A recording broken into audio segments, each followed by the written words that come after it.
I have to say a very special welcome to Adam Dweck for sponsoring tonight's shiur.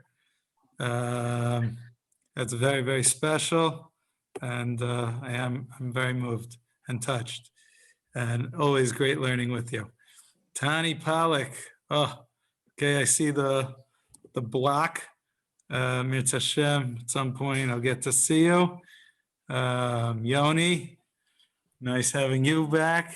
Hope you're doing great here in Eretz Yisrael. Okay, we've got Mr. Levitsky. That's a special treat,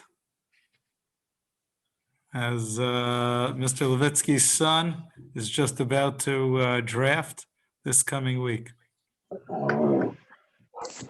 Okay, Gavi. Ooh. Shalom, shalom. Great seeing you. Okay, wonderful. So it's 7:17. So we're going to get started. There's a lot to discuss. And basically, the way I've devised tonight's shiur is to discuss about 30 minutes concepts, a little bit of Torah, and then we're going to move into some practical ideas about Chinuch Banim. And then the floor will be open. We're supposed to have our shmooze for 45 minutes.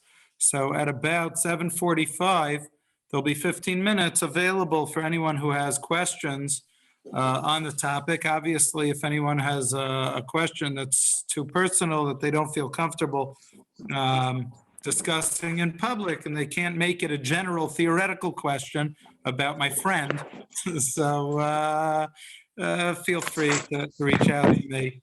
You have my email, I imagine all of you have my WhatsApp. I could send it to the list. Shalom Noam, shalom Stephen. Wow, it is so great seeing all your names. Jacob Felix already, of course, I was expecting you, waiting to see you. Okay, wonderful. So let's get started. We have, I hope you're all doing well. You have bracha, v'atzlacha, bako, and everything in all of your endeavors. Oh, shalom, Steve. It was so geshmak seeing you. Wow, real treat. I appreciate all of you for joining me. Really, all these years of Talmidim, to have a forum like this to see you. The only thing that could have been better would be if it's in person. Then we could even offer hugs. Okay, tough. So Mikey just joined. Let's get started. I'd like to start with the notion that Pesach time, we talk about the four sons. And the four sons, we have one as a Chacham and one famously as the Rasha. I had one student who pointed out that somehow every time when they would take turns in their family, his turn would be the one to play the Rasha. And he kind of started to relate to that. I guess year after year, if I'm the one that gets to read this part in the family, I must be the Rasha. So that's a lesson gone bad. Now, the solution to the Rasha is rather famous. And that is, what do? Anyone? Break his teeth. Boom. Yeah, very good. Daniel Albert hitting for 100. Okay, we break his teeth. Hakeas Shinav, famous gematria, just because it's fun. A tzaddik in gematria minus the word Shinav, minus his teeth, a Rasha minus Shinav is a tzaddik. So the way to get a tzaddik is by knocking out his teeth. Now, we're going to pause. If anyone is not speaking at the time, if you could just mute your microphone when you're not speaking, that would be good. Okay, wonderful.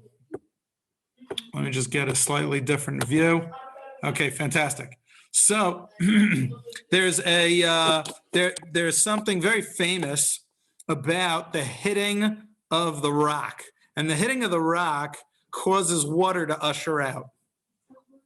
Well known. How many times does this story take place in the Torah? Very good. Thank you, Jacob. Thank you, Mr. Ernstein. Twice. It takes place twice. The first time in Parshas Beshalach, Hashem tells Moshe, hit the rock, and he follows the instructions and hits the rock. He did a great job. The problem is, this was all a setup for Parshas Chukas, when Hashem very subtly changes the script and says, basically, talk to the rock, and the water is supposed to usher out. And Moshe doesn't catch the little switch that took place, a little girsa change, and he hits the rock, and the reader is like, no, don't do it. How could you fall for this? It was a trick. It was a set. Last time he said hit, and this time he said talk. What are you doing? And the question is pretty obvious. What is going on? If hitting the rock is so terrible, why is it that hitting the rock was the instructions the first time? I'd like to suggest a wild answer. This is my own answer, and I actually had great simcha. I started to hear people say this. So if you like it, it comes from Hashem. If you don't like it, it comes from me. I made it up.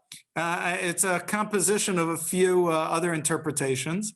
And Shalom Aleichem to Brian Linder. That's bringing me way back. That's really great seeing you. Okay, so it goes like this. That really good seeing you. I love the beard. See you, Rabbi. Thank you. So coming out of Egypt, there is a slave mentality. And the slave mentality, for whatever reason, it's justified to hit the rock. The rock is perhaps, something we could all relate to, what I call at times the Shana Aleph boy, the cold, hard, unbending, stubborn, not really spiritual. And the water ushering out is spirituality, the life, Kihem Chayenu, the water of life. How do you get water to flow from the rock? It's an age-old question.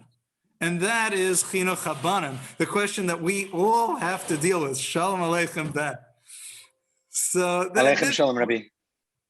This question has been plaguing all of Am Yisrael. And right now, we have a major issue because when I was a kid, Congress met about the biggest issues facing students.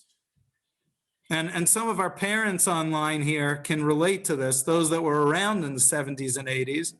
The biggest disciplinary problems in the school system that Congress met about were chewing gum in the hallways, calling out of turn.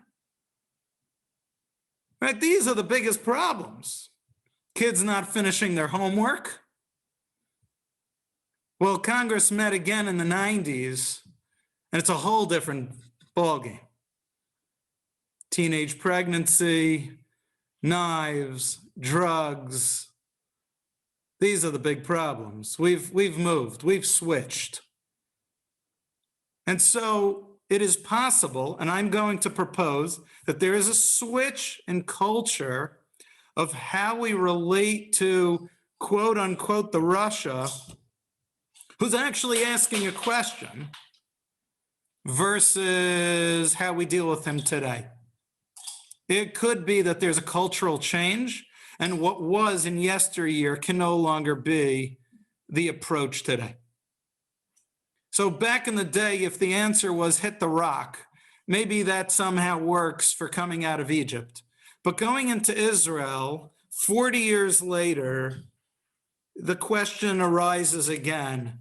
But now we're talking about the future of the people. And the answer there is told in such beautiful terms in the Medrash, which describes how Moshe actually tried talking to the rock repeatedly, and it kept not happening. It did not occur. So what's the response? Just keep talking. The hit is a possibility. There's a Gemara that talks about it. Hit your kids if you love them. David HaMelech had a child, Adonio, and he was not considered a wonderful child. He ended up getting killed because he tried to usurp the throne from Shlomo HaMelech by a very cutting and conniving method and strategy, asking for a woman, specific woman, and the understanding was whoever has this woman, Avishaga Shunamit, basically is the default king. So he just wants this little thing. Comes Yirmiyahu in his authorship of Sefer Malachim, says, you know why Adoniyahu was the way he was? He turned out the way he did because David HaMelech never disciplined him with the whip. I'm not going to deny the existence in our Torah literature of the whip, of the belt. I will deny its applicability in our day and age. There is no room for it. Obviously, the question becomes, how do I dare suggest that some parts of Torah are changeable?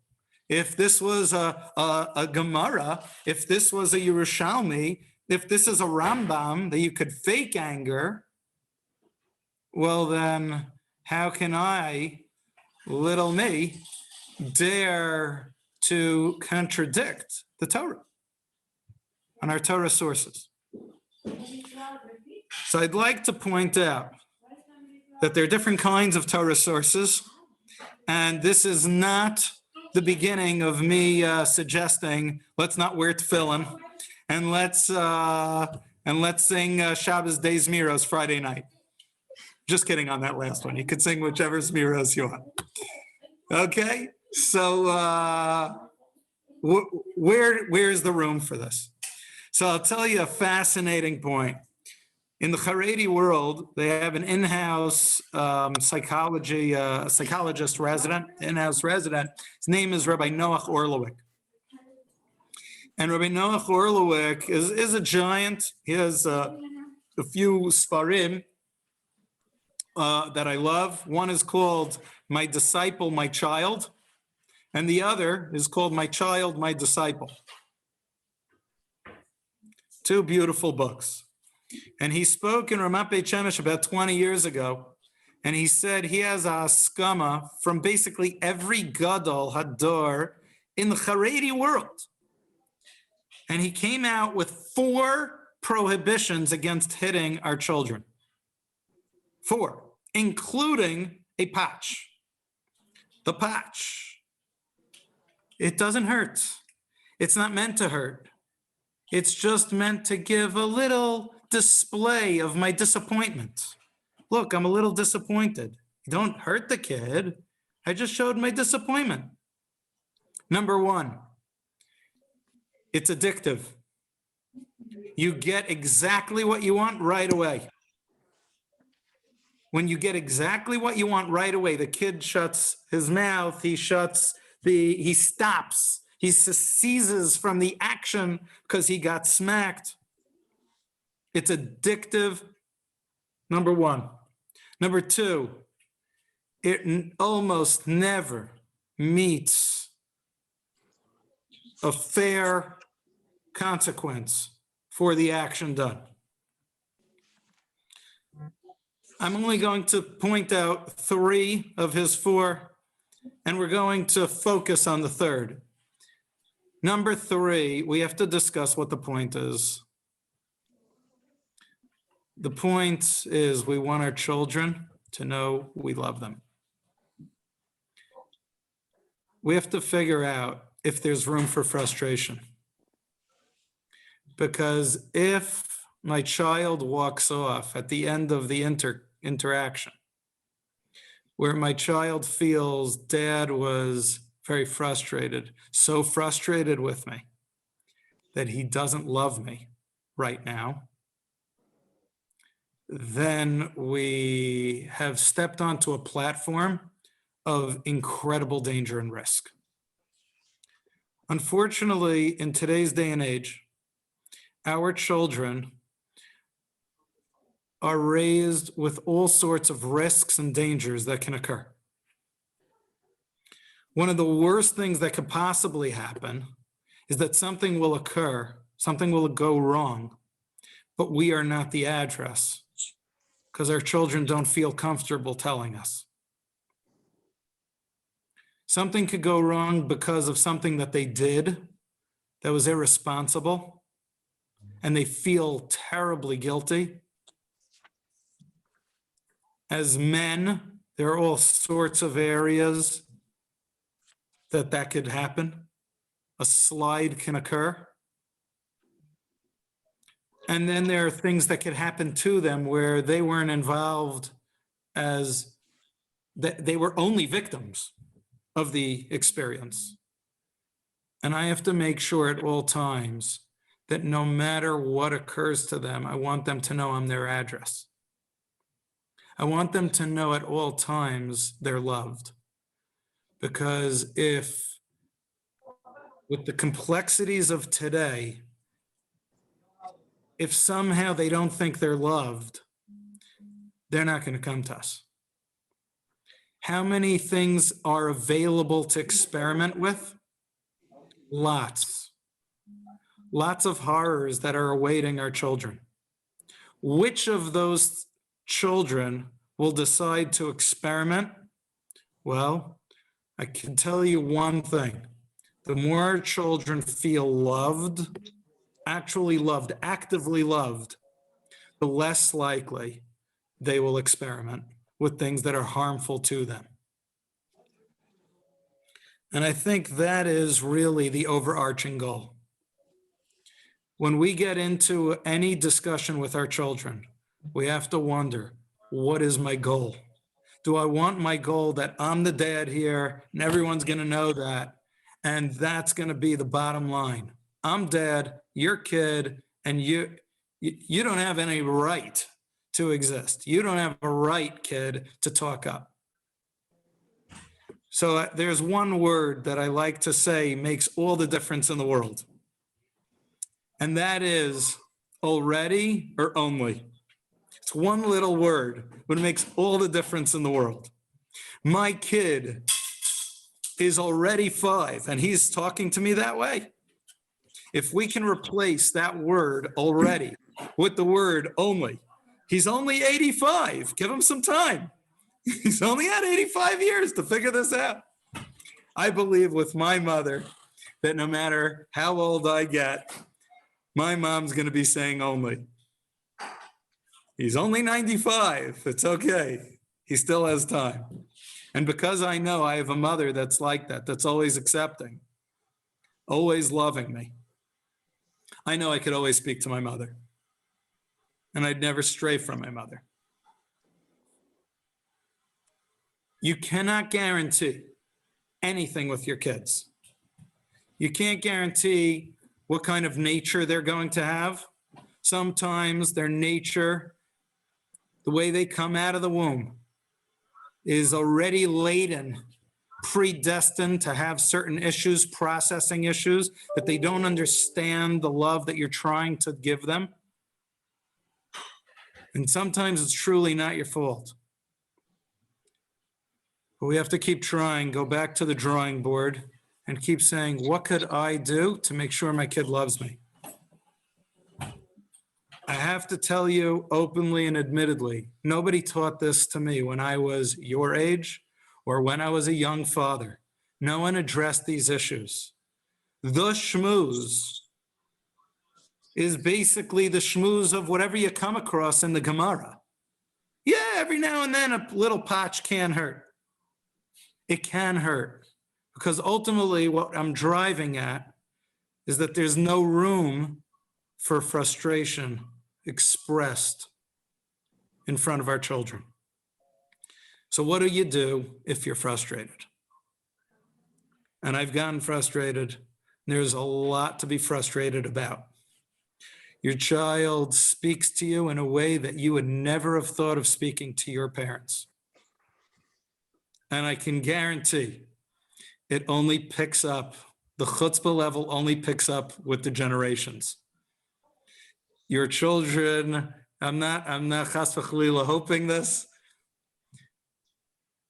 but out of the large group of Chevra here, I can guarantee some of you, probably most of you, will have children that will say things and do things that in your mind you'll think, there's no way I would have ever said such a thing to my parents.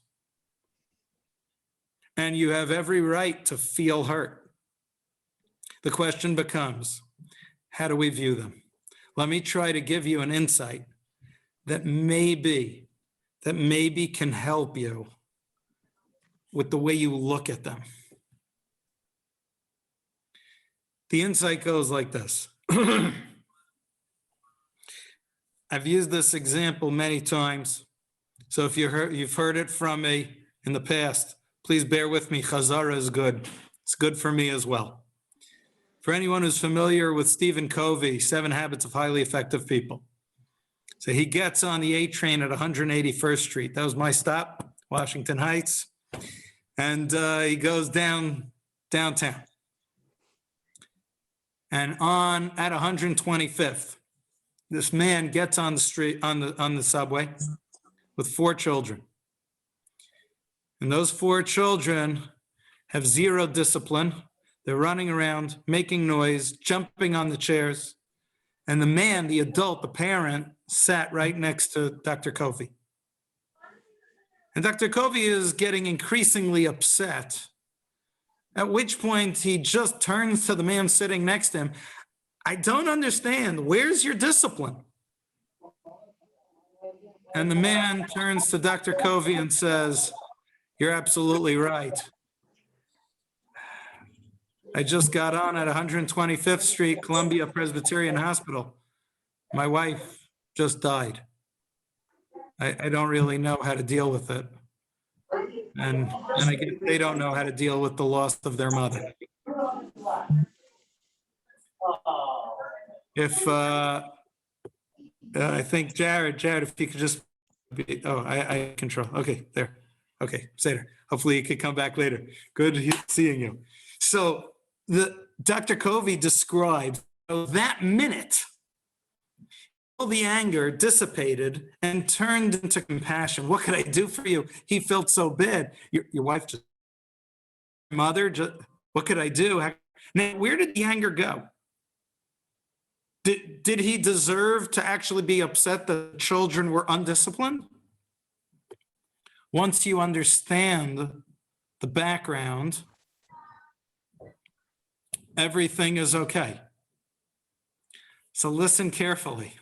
If our child spoke to us in a chutzpahdik way, if our child did something that doesn't meet our approval and hurts us, apparently our child isn't there. Apparently our child doesn't understand. Because if the child did understand, then they don't want to hurt you. Or maybe they want to test and they don't understand how bad testing you is. They don't want to be bad people. Every one of our children want to be good. Every one of them. They want to love life and they want to be good. And if they make a mistake, it's because I guess they don't really understand. And we expected them. You're already fill in the blank. 5, 6, 10, 20. I expected more.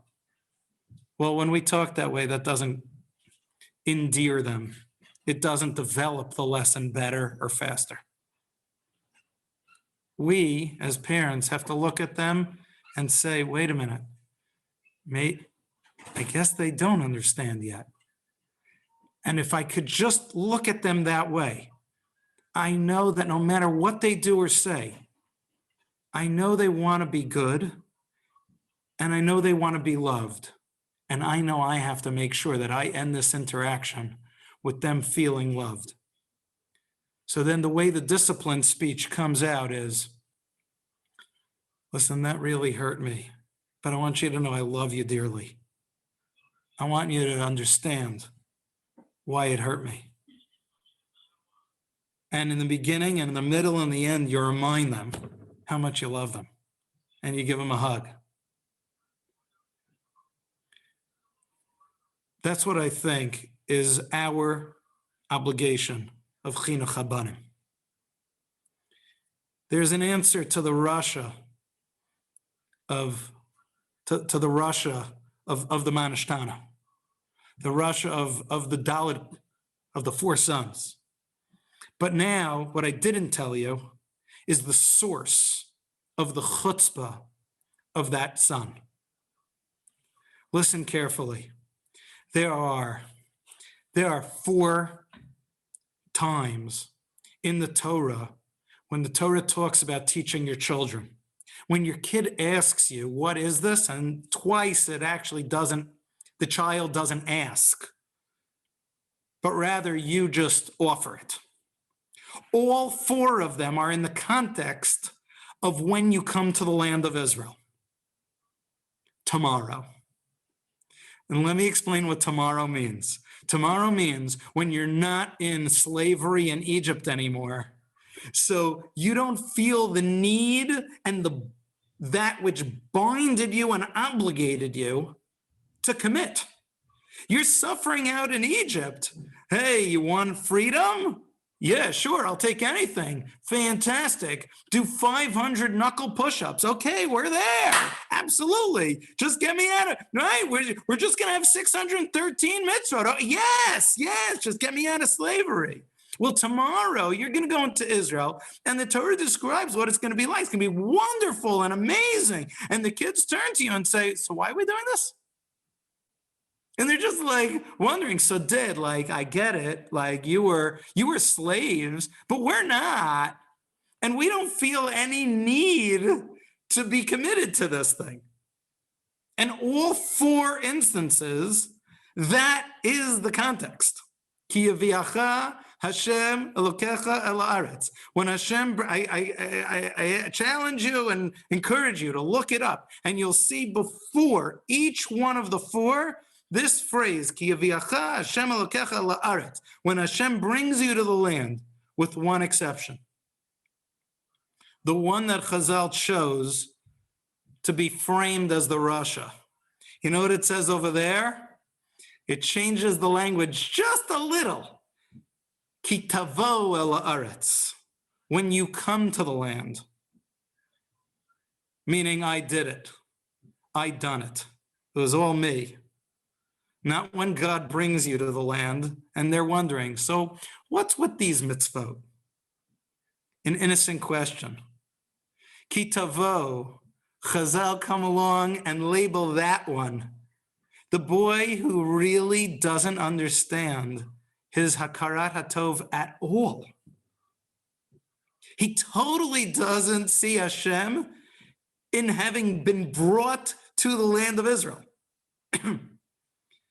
That which stands in the face of Christianity of 1900 years. 1900 years, they bet their entire religion on the Jew never making it back to his ancestral homeland. It was a worthy bet. It was a solid bet. There was no chance under normal conditions. The Jewish people don't live under normal conditions. A guy named Mr. Johnson, he authored the book, The History of the Jews, a Christian. Why? So in the introduction, the first page, he explains, you just don't understand.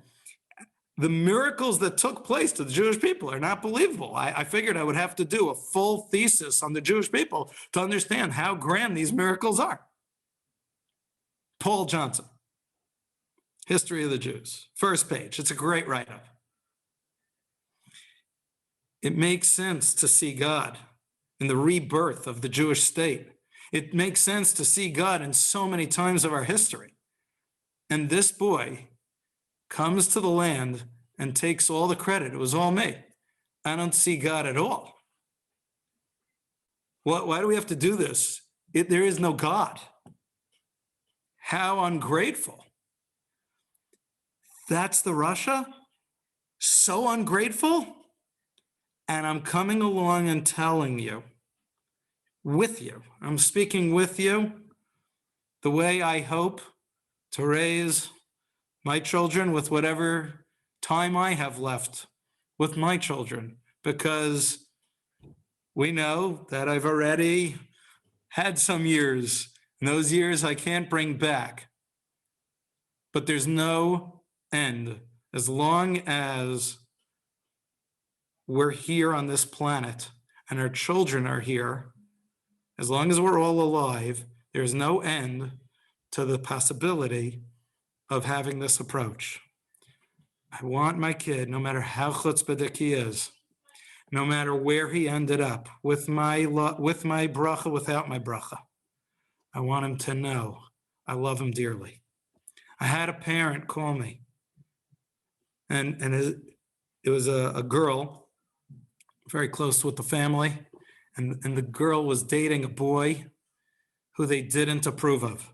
And then she got engaged to him, and it was very clear she was going to be marrying him. And they thought he was manipulating her, and they were very scared. And there were reasons to be scared.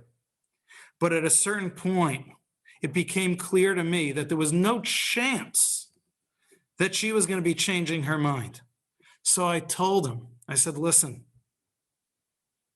there's nothing you can do, I believe, to stop this from happening. But if you don't play the supportive dad right now, if you don't play that role, that I love you at all times, then if chas v'chalila, the marriage ends up in shambles, she won't be running back to you. And we have no idea where she will go.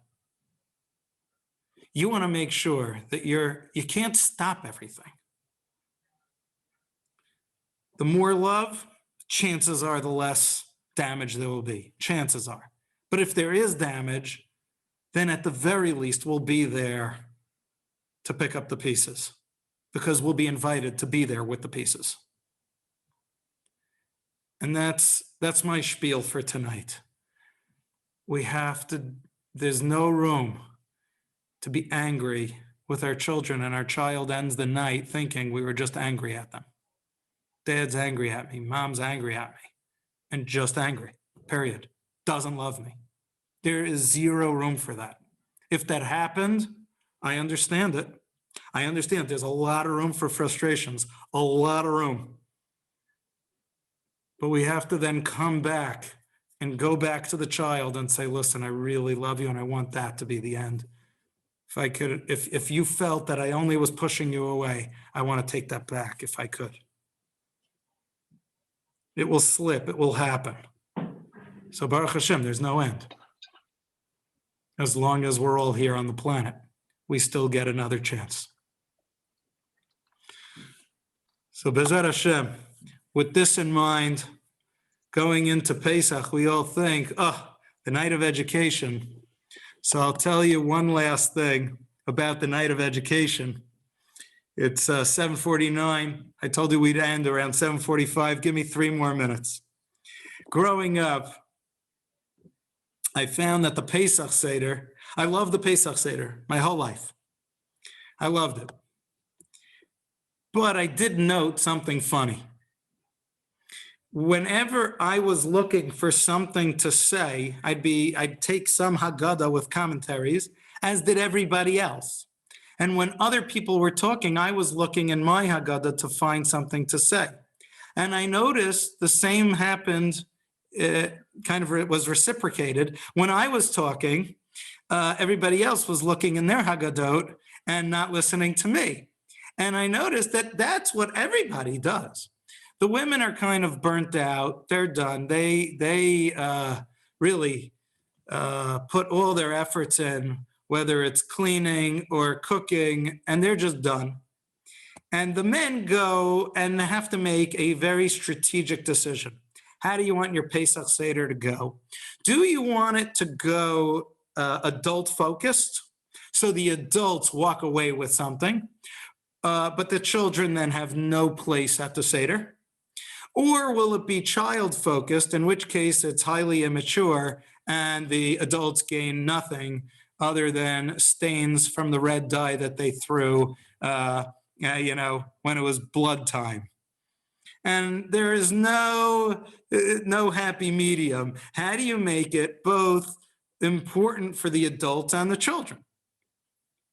So coming from a family of educators, my sister came up with this great idea about, 15 years ago. We've been doing this ever since. The way it works is we have color war in our home.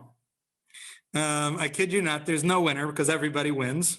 And our Pesach Seder, we are traditional. We do read all the words in the book, I promise. We say every one of them. But every group, we divide up for Rosh Chodesh Nisan, and everybody who's coming to our Seder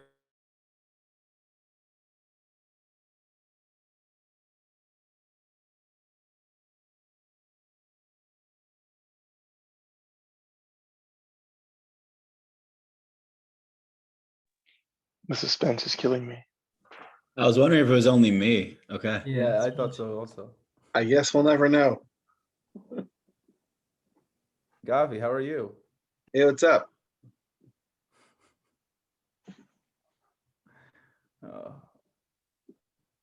I like the idea of color war though.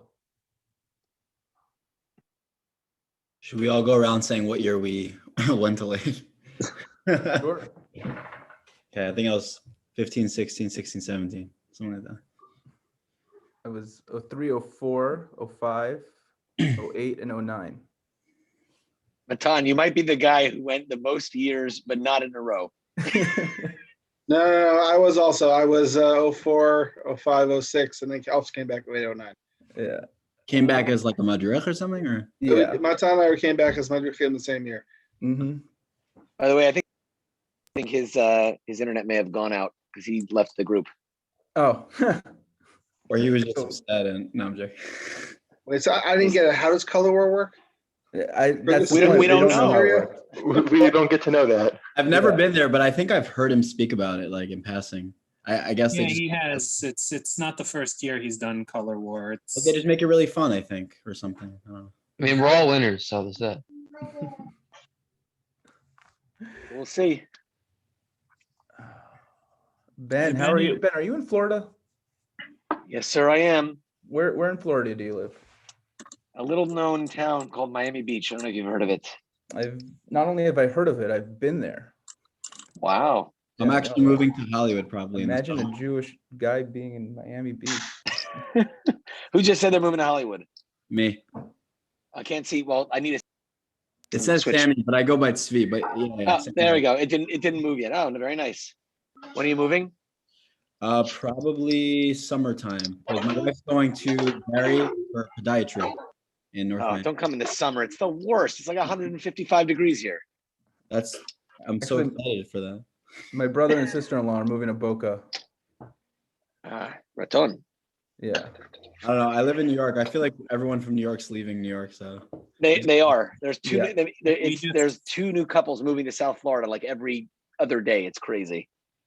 we moved just as right before. Sorry, let's try this again. Over Cholamoid Sukkot, we actually moved down to Dallas. Is that Baker? Texas? You're in Dallas. We're in Dallas now. Oh, Yep. wow. Got enough. Tully That- Hirschberg just came back here, and Ben Fine is here. How are you Zev. doing? What happened with the Yes. Texas freeze over and all that? Baruch Hashem. We did the house we lived in did not have any real. Our house did not have any damage. Good. And Zev, the I forgot the name of the pizza place in Dallas. There's a small pizza place, but they also serve an Impossible Burger. It's fantastic. is that Midtown or Fino? I think Midtown. No, Fino. That's the name of it. Oh my gosh, their Impossible Burger is fantastic. If you haven't had it, please go get one and then tell me how it was. are you sponsoring? You Americans and your food. Yes. Wait, Gabi, did you I just think say it also goes America? juice Oh, and because you're food, from but- Toronto. No, I'm from Baltimore. I've been here for 12 years. Oh, okay. Well, there you go. No, I'll tell you it's funny. And I'll tell you why I think that's funny. I'm in this LinkedIn group, and there was a woman who lives in the UAE, but originally comes from Nigeria, and she wrote this post that in the UAE there's no fresh fruit. So every time she goes back to Nigeria, she brings back all this fresh fruit. And she's like, hey, if you're an expat, like what food do you get in your country of origin when you go back? And I was like, sheesh, you have no idea the Israeli-American connection. I feel like this is a Dunkin' great. Donuts, Entenmann's, you're talking about mangoes. Like, I think this is a great opportunity to network. So I'm gonna. If anyone wants us to connect with me on LinkedIn, there you go. Maybe this internet thing was not an accident. Leaves us in suspense, forces us to talk, and now it's an alumni mixer. Yeah. There you go. All right, who needs a job, right? Everybody, sorry about that. I have no idea why. It just shut down. It's okay, Rabbi. We were filling the time We were waiting for you. bonding. We met each other a little. It was geschmack. We need to Fantastic. hear about color war. Okay, so here we go. So what we do is there's posters, there's games, there's signs, songs, and a point. Basically, every group gets 3 tachanot we call them, when they get to present their group's presentation. Whether it's the game that whets everybody's appetite as to what the point is, it's the skit. Sometimes the skit is divided into 2 parts. Here's the wild part. If executed well, the skits and the songs end up leaving such a powerful lesson in the hearts and minds of the adults that they continue for a month or 2 after mulling it over. And the kids are in love with the role that they played. I was this role character in the skit, and I screamed out this word. And my kids, if I would ask all my kids, the cousins, okay, what were the past 10 years of Pesach Seders about? They'd probably recall at least half of them. That's how you know you had a successful night of education. And so I understand that's not going to work for everybody, and it's not going to work for every family outfit. Sometimes you have the larger expanded family that this really would not be okay with. But I think that there's something to it, that the old guard of frontal education, telling over Divrei Torah.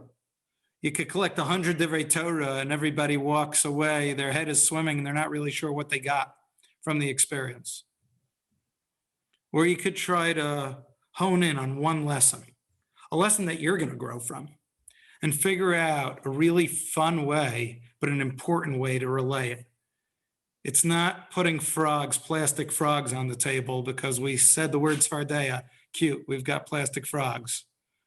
That's not deep and meaningful. You want to make sure that everybody walks away with something. At the end of the night, Hashem loves us. And so I end my part with the following message from Rav Hirsch. Rav Shamshon Raphael Hirsch asks the question, an interesting question. We're the only being on the planet that has a family unit as the children grow up. The animals, they move on, become independent. There's very little differentiation. Even those that stay as a family mullah, there's little differentiation between mom and dad and kids. Baby baboon grows up and he becomes his own independent baboon. But when mom and dad are older and we have moved out and we're older, we still pick up the phone, still mom and dad. What is this connection? Why did Hashem create us in this way where we have an emotional connection to parents and children?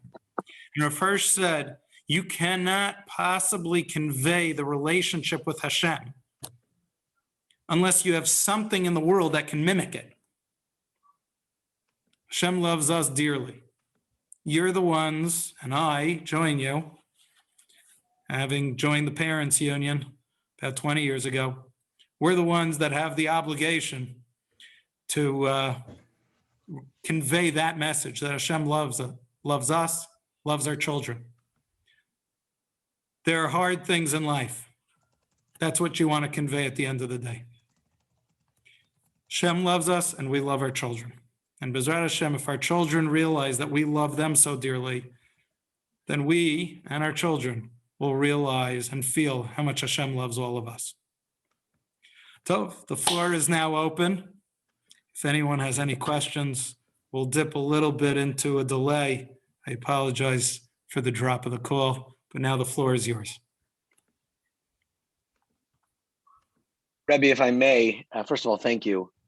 This is not a question. This is more of a comment. As a father of 3 young ones and a 6-year-old boy in particular, who loves to test me and my wife, I would say that I 100% agree with the hopeful tactic of using gentle words, firm but gentle words, so that way the child understands they are loved, but that you are disappointed and you are hurt, or rather I am disappointed, I am hurt by the words that he would use. I will say though, it's also, as I know you know, much easier said than done, because the emotion, the visceral reaction as a parent is how could, as you said, how is it possible that my child could say these words, not only say these words, but say these words to me or to somebody else? It's very, very, it's so hard in that moment, that visceral reaction. So I appreciate very much what you are saying. And it is just to anybody who's either even a very experienced parent, it is a constant requirement of yourself you have to constantly work on that reaction, because as the child gets older, I'm just kind of giving a general comment to the group. As the child gets older, the way they speak will change drastically from what they did a year ago. And so you have to adjust, you have to pivot. So I very much appreciate and can empathize with the requirement, the visceral feeling and the requirement to speak softly, but also in a firm way that the child really understands that what they are saying is disappointing. So yeah. Thank you. Sure. Sometimes reviewing specific sentences in advance is helpful. That I have my go-to line when a rather aggressive sentence is thrown in my direction. So what's my go-to line of how to respond? And again, I cannot say I've been perfect at this, but I have really been far away from perfect. But my go-to line is, now, I really do appreciate that you're sharing this with me, and I see that you're very angry. I really want to help you. I love you. I just think I need to hear it a little bit softer so we could talk about it, but I really hear that you're pained, and I want to understand your pain. Okay, because ultimately, if they're yelling at you, it's because they're pained. They're that pained, and they don't know how to express it. Why? Because they're kids. They don't mean to be bad. They don't know how to express it. And we so wish that they did know how to express it nicely, but they don't. Yes. It's definitely, I would say it's definitely frustrating from when you do tell them, and it's a constant telling them over and over and over again, hey, we do love you, or whether you do or you don't say you love you every single time, but the way that you're saying it, and we try to get them to understand that the way that they're saying it is not the proper way, and they don't get it, and it becomes frustrating on us, and we do, then we get frustrated. And yes, it's having to overcome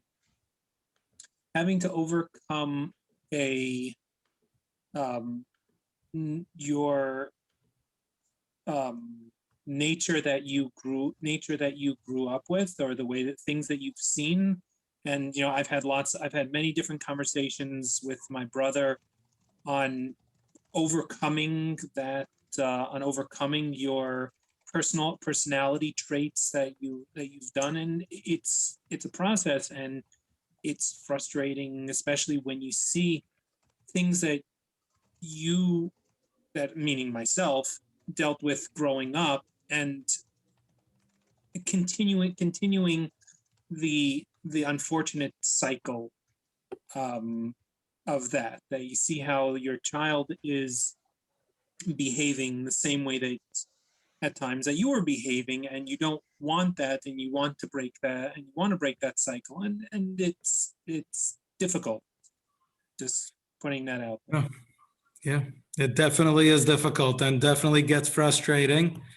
Again, keep in mind, our goal is the long game, not the short game. If the child doesn't get it, and we've done this already 3 times, we've reviewed this 5 times.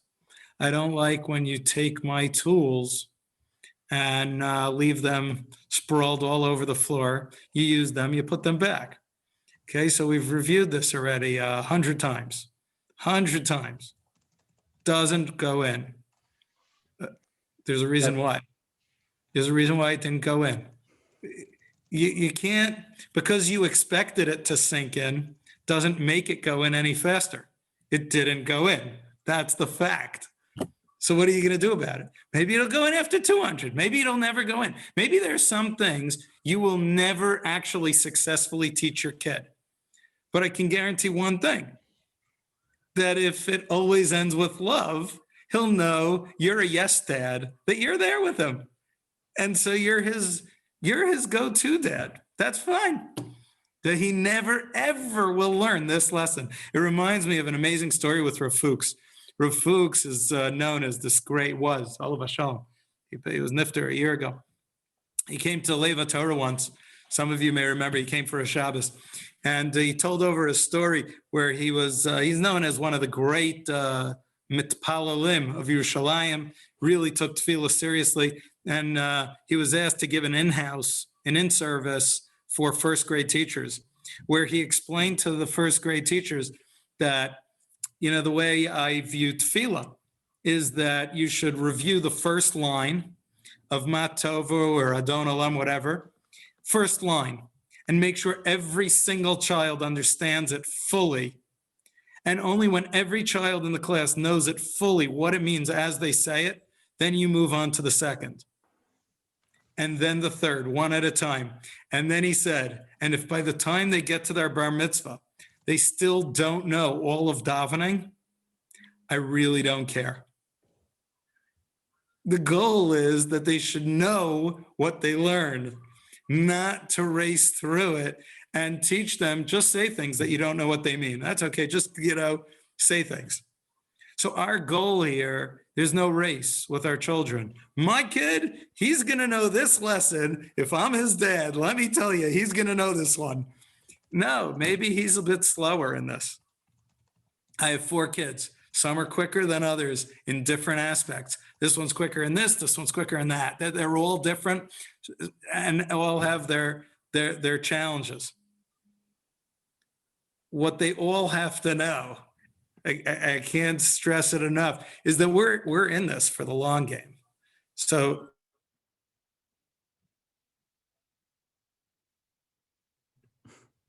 Oh no. Has this happened again?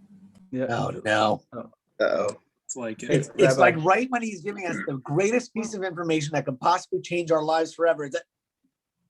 wait, And check your DM. no. I'm here. Wait, are you We're there? here for the long game. We're here for the long game. Exactly. Yeah, All you're right, good. exactly. And, He froze again. right. Ben, check your DM, bro. But it's Okay. actually good. Rav Kwalwasser once told me something. I'll share with everybody else. Hopefully, oh, there you are, Rabbi. Go ahead. I want to hear from you, Matan. You said something to me years ago, which I think about probably every day. Definitely since I became a parent. I don't know what, we were in Shir and we were discussing parenting or whatever. And somehow you basically said that you have to work on parenting begins now. I think I was what, 18 years old, 19 years old. And you told me parenting begins now. And I didn't understand what you meant. And you basically said that you have to work on yourself now in order, you don't start learning how to become a parent. I mean, obviously you learn it, there's certain things you learn, but you have to work on yourself now in order to become a parent when you become a parent. And I see it tremendously. Kwalwasser, you said picking up, I can yell at my kid 1,000 times for picking up his toys, but the reality is that if my desk at home is a mess, then why should his desk be clean? And that's sort of what, resonates with me. How can I expect something of course I expect it of him because I want him to be better than I am. But at the same time, they learn from our reaction. I mean, my son's only 5 years old, and I already see that sometimes especially between him and his sister, he'll behave with his sister the way I behave with him, and sometimes it's not the best way that I want it. It's sometimes mimicking actions that I don't like, but I use it as a way to adapt myself. But like you said, I mean, the other night I got really upset with them. And I lost my cool for a second. I mean, I was holding a 5-month-old baby that was crying, and there was a bunch of different things going on, and my phone was blowing up. It was a whole thing. And I lost my temper. Baruch Hashem, I've worked to myself that even if I lost my temper and I may have raised my voice, I didn't say anything I regretted except for the fact that I was upset. But I did make sure that afterwards I went and apologized to my kids for screaming at them, for raising my voice, for speaking out of turn, because, and I've seen the same thing happen with them, Baruch Hashem, afterwards, meaning, Ozzy's come back to me and said, Abba, I'm sorry for yelling at you. I was upset and I didn't know how to react, or I didn't know what to say because of that. So I definitely realized that working on myself is more important even. I mean, it's important to work, for parenting, but I think working on myself is more important because it's what my kids will see. They'll learn more from how I behave than from me talking to them.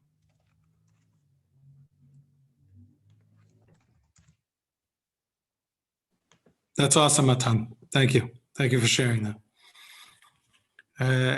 I think it's a chiddush. It's not, it may not sound like a chiddush, but I think we have children and we then go on autopilot. Life just continues, time ticks. And we don't necessarily take a step back to say, hey, what's the whole point of these children? What's my goal and my message that I want to give them?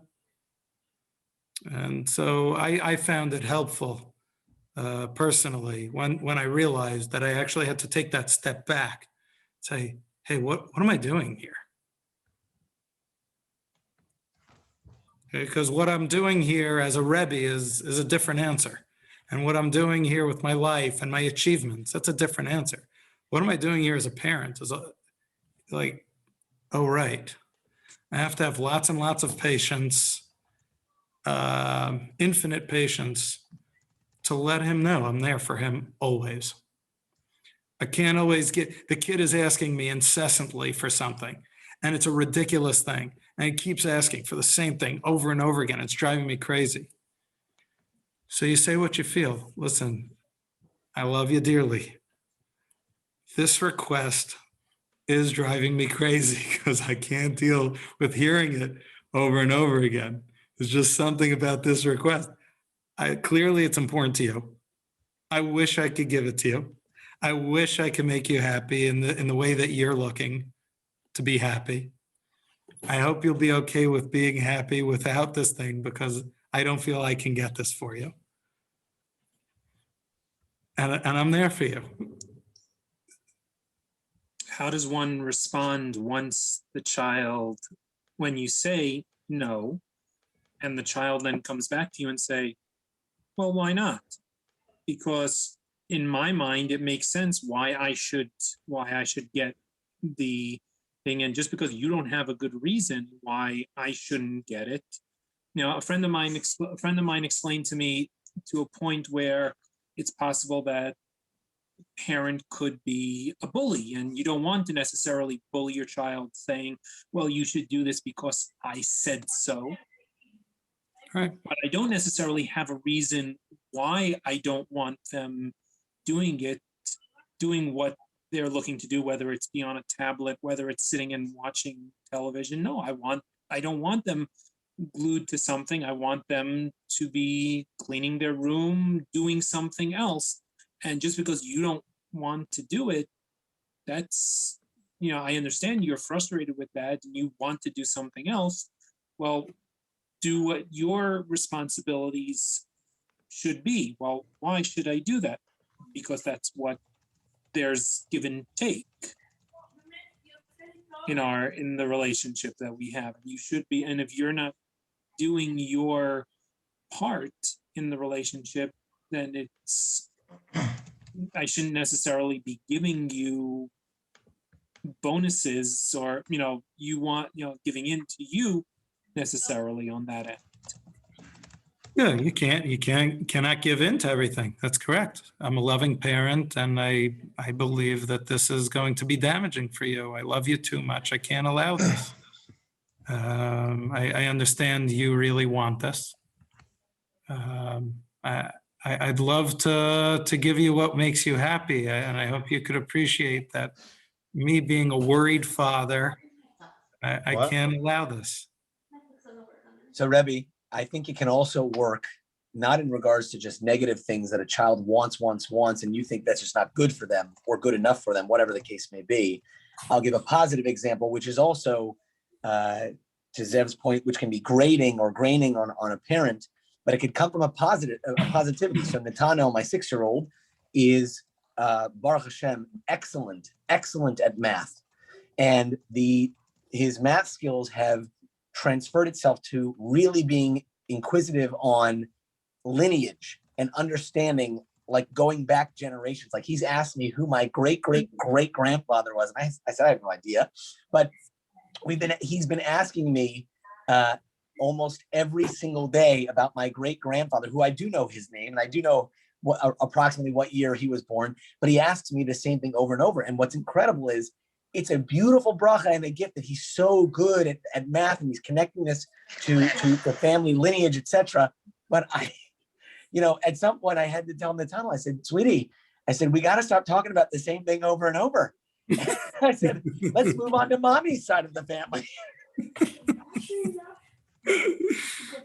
So, anyway, just a little tongue in cheek, but it can also, frankly, it can come from really positive things as well, which is all the more so frustrating because you're saying that when I think about it, I go, why am I getting frustrated? He's so inquisitive. He's Baruch Hashem, very smart. And he's thinking about his family going back. What was he? He told me like 8 generations. He wanted me to go back the other day. It's wonderful. I just don't have the answers. And frankly, it's a little annoying to answer the same question every day. Got to move on. Well, Ben, I've had the great nachas of seeing you in the midst of your parenting, and I have to commend you. The opening almost always with the word "sweetie" is precious. And, Yep. It's you've got the right approach. Yeah, Rabbi, I'm trying. Then I also have a very analytical, logical son. I know exactly what you're talking about. Excuse me. I would like to know, what is your great grandfather's name? What was his birthday? What year did he die? And then tell me all of his great grandparents' names, Gabi. Please illuminate me. My son got interested in U.S. politics, so it's even worse. Oh gosh. Kwalwasser? Twitter is there a possibility of and I'm not exactly sure how you would say this, but is there a way one could potentially say something to the effect of, I do have a reason, but I just need more time to figure out how to express it, so I will get back to you with a reason? Is there a functional way to express that to a child? I thought you just were quite eloquent. That was great. So, Rabbi, I apologize if you covered this at the beginning, but you were saying that in previous generations that it used to be that one could patch their kids in order to, mechanech them, but it's no longer applicable today. What is missing in today's generation that was there in those generations? fast food. I have no idea. I have no idea what happened. And I don't know if it was ever applicable, but it worked. Whatever was in the past was in the past, and it seems to have worked. If I could say it's the internet, but I think our kids are turning out differently by the time they're 2 and 3 years old before they get their hands on an electronic device. So I think it gets significantly worse once they have their hands on the internet. But there's something extraordinarily different about the way the world functions today. You know, there's a funny story. My nephew used to love oat bran. And he went to pre-K with yogurt, plain yogurt, and oat bran. That was his favorite. When one of the other kids went over to him and said, yuck. And that was the last day he ate oat bran. So my sister marveled at, how did his friend even know what it was to say that it was yuck? Right? That's really quite intuition. So here I have a kasha about this, the 2-year-olds, the 3-year-olds, the 4-year-olds that relate to their parents in such a different way than we related to our parents. And basically all the families I knew and all my friends, something's different. What's different? Why is it different? Maybe Rabbi Dr. Cherniak can illuminate a little if you have. I hate to put you on the spot. I know you've studied a lot of this. What exactly is different? How? But the world is. And once it is, they interact. The second they see the air of the world, we have a different world. It is what it is. And you can't reminisce and be nostalgic about the world that once was. If only I could be a hitter. It will not work. The entire approach has to be, I want my child to know I love them at all times, all times. Not when he asks for something, when it's time to do positive experiences with dad. If you haven't had enough positive experiences with your kid, go and figure one out. When Corona hit, my first investment was 100 shekel waffle maker. That was my investment. We're going to just have a lot of fun in the kitchen making waffles. And we did chocolate chip waffles, and then it launched from there. All sorts of things that could go in the waffle, things that went well, things that didn't go well. We had fun in the kitchen together. That's what was important. Something just occurred to me as you were speaking that, I mean, perhaps, I mean, it's connecting two things that you said. Perhaps it's that the fact that they have so many outlets to connect through the internet with so many different things that didn't exist back then, that back in the day, if they were putched, they had nowhere else to go for support.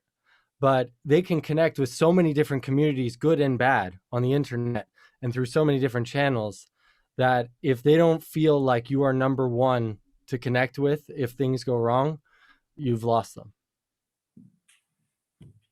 Yep. Yeah. Definite truth. Definite truth. There's a lot of problems with the internet.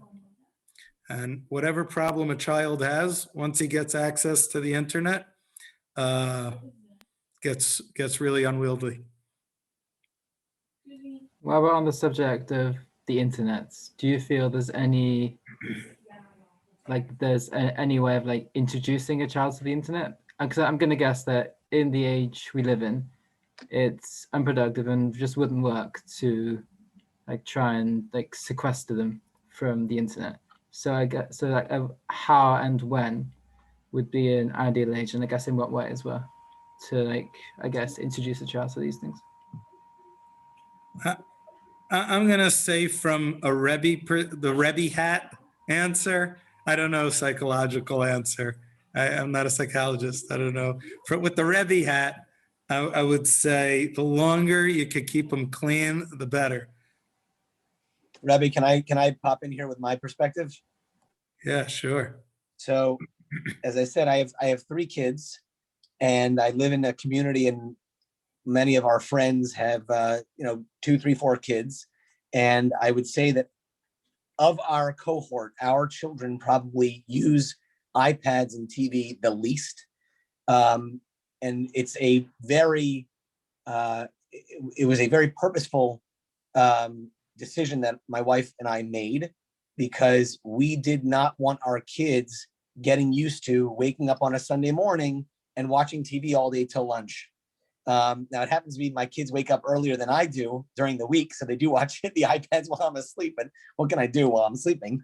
But we don't let our kids are quote unquote behind when it comes to games on the iPads. And my kid had I don't even know, because I've never played it. My kid had no idea what Fortnite was until one of his friends, who has older brothers, much older brothers, who he has a 13 or a 12 and 10-year-old brother, who were telling him what Fortnite was. And he comes home and he says, "Daddy, can I play Fortnite?" My answer was no, of course not. So you're 6. I would tell you that giving your child an iPad and saying you are entertained is incredibly lazy parenting.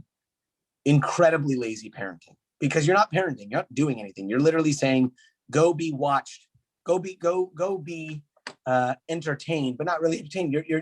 You, the parent, are getting the time off you need, but your child is it's just a vegetable at that moment in time.